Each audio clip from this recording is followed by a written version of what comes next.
Hey, what's up everybody? Joshua Casper back at you with Plugin Boutique, and today we're taking a close look at the CrushStation from Eventide. This is a brand new saturation and distortion plugin that can drive your tone anywhere from that creamy saturation all the way to brutal sonic assault. If you are familiar with Eventide's other plugins like Blackhole, Reverb, Mangledverb, and Spring, then you'll feel right at home here with CrushStation. In this video tutorial, I'm going to walk you through everything and give you a sort of quick review of the key features, all while making some drums have a nice bit of bite and crunch. So I'm going to go ahead and solo my drums inside of this project here, and I'm going to actually loop the kick and snare pattern over here. And that's what it sounds like with CrushStation. And that's clean. So you can really hear the kind of crunch, especially on those kicks. So what I want to do is, while that's looping, kind of walk you through these other parameters here. First up, mix knob, very straightforward. Drive is going to be the drive of the saturation and distortion. As you can see here, I've got it quite high. If I turn up the mix here, this is a more subtle effect, but I really was going for crunchy, especially with the style of music that I was working on. So it can go quite high. Over here we have post or pre-distortion sustain. And if I crank this up and crank this up, you'll be able to hear how it affects the sound.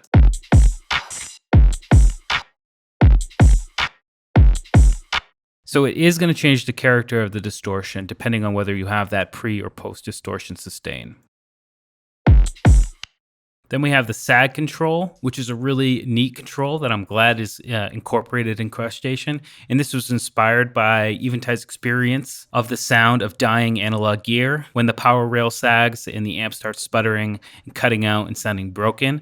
So I have it pumped up to 100 here. And I found that when it's on 100, it actually is completely different than 99 and below. So let me show you what I mean. That's what 100 sounds like. If I pull it down to 93, it's sticking around more different bits of the audio or triggering it. And as I pull it down even further,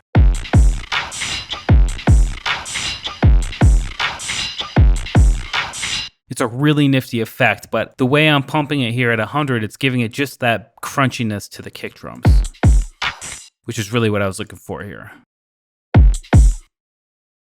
Then we have an Octaves, and this is kind of like an octaver effect. If you're familiar with that from any other plugins, it adds harmonics.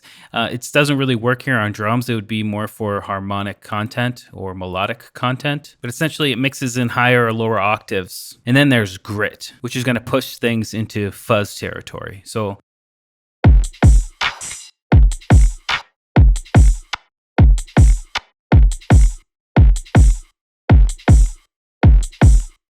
there is a gate, and this just determines how long the noise floor will stick around if you have it on fast or slow attack. You can turn the gate off, obviously.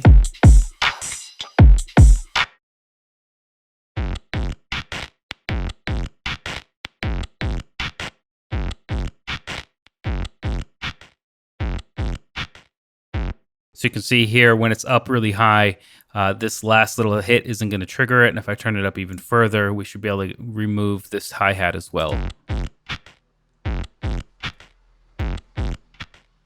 All right, so that's how the gate's working.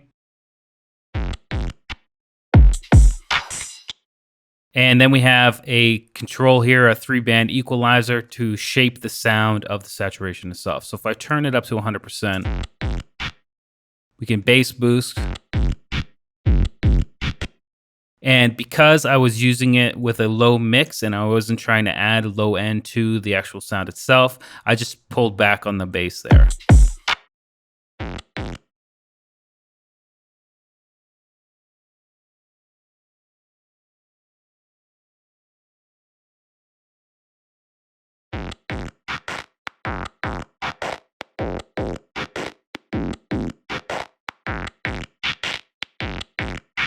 Again, I was going for a more crunchy sound, so I had it up as high as it could go to 3000 hertz and then just pull down on the amount.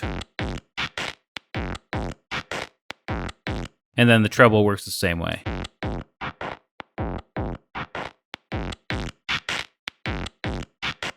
There are so many great applications for CrushStation, from electric guitar to drums to vocals and anywhere in between, from that really nice subtle saturation to that really over-the-top distortion. It's really easy to use.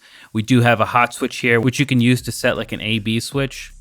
So if I switch these out and then hold down here, and once it starts blinking, make some changes, click it, and then I can switch back and forth between those. And there's also the ribbon here. And as I was saying in the beginning of the video, if you're familiar with any of those other plugins that I mentioned, it works the same way. You can set values here. This blue value, now that parameter will go over that value from the white to the blue, from the left to the right. So we can invert that as well. So now the blue is over here. You can see that those two parameters are moving in an inverted fashion. And you could do that with any of these different parameters here. Really simple to use, really great results, and I'm super impressed with it. It's available now on Plugin Boutique if you want to check it out. Highly suggest you do. Links in the video description. As always, I'm Joshua Casper. I hope you learned something, and I'll see you in the next video.